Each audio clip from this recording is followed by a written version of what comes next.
House Press Secretary Karoline Leavitt was asked about the protests in Minneapolis over the weekend. You know, we saw some pretty large groups coming out to protest both Saturday and Sunday. Here's a bit of what she had to say.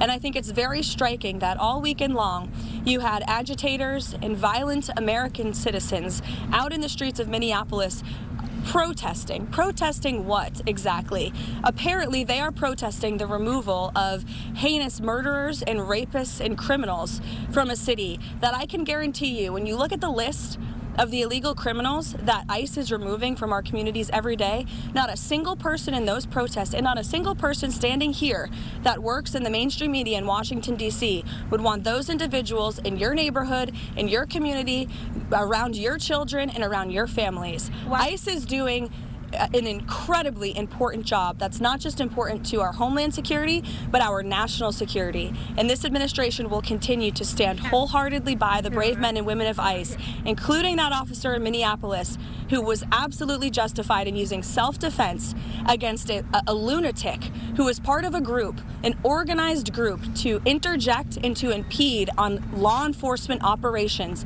And it's disgusting what we have seen from the left.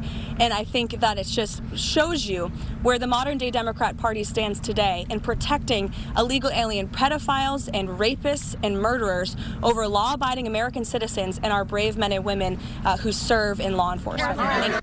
Again, that's Karoline Leavitt, the White House spokesperson this morning on the protests in the Twin Cities over the past couple of days, and that are continuing. Of course, a lot of the protesters are also expressing disappointment. She talked about, they're protesting the removal of illegal immigrants. A lot of the protesters are also just voicing what they see as just sort of inhumane treatment and kind of fear tactics and some of the other tactics that are being used. So this is sort of a conversation that has got two sides to it, and we're going to hear a lot more from both sides as the days continue. Hundreds more federal officers headed to the Twin Cities.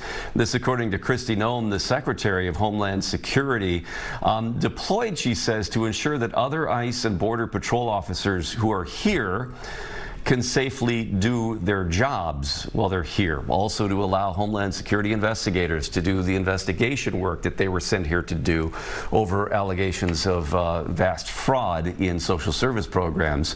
Of course, Operation Metro Surge began in December. That's when we learned that there would be more than 100 agents coming to the Twin Cities. Then in January, that really ramped up a lot, about 1,500 more ICE agents, about 600 DHS investigators. On Friday, Fox News reporting an additional 1,000 Border Patrol agents. So again, it's unclear if the hundreds that Noem is referring to is the same, 1,000 more that we heard about on Friday. Again, a lot of this information you get in bits and pieces, but Homeland Security is defending the surge. They've been posting dozens of the worst offenders on a website that they have called Worst of the Worst, the people that have been arrested in this surge. Offenses that include murder, sex abuse of kids, and alleged gang members. Of course, protesters say, what about everybody else that you've detained, and let us know what they have been detained for. They would like more transparency throughout this. Now, later today, Attorney General Keith Ellison and the mayors of both Minneapolis and St. Paul will be holding a joint press conference. What they say is an important announcement about the federal immigration enforcement agents in Minnesota. Unclear what that is. No more information beyond that. That press conference is scheduled for 3:30 this afternoon, and we will be streaming that on our Fox Local app.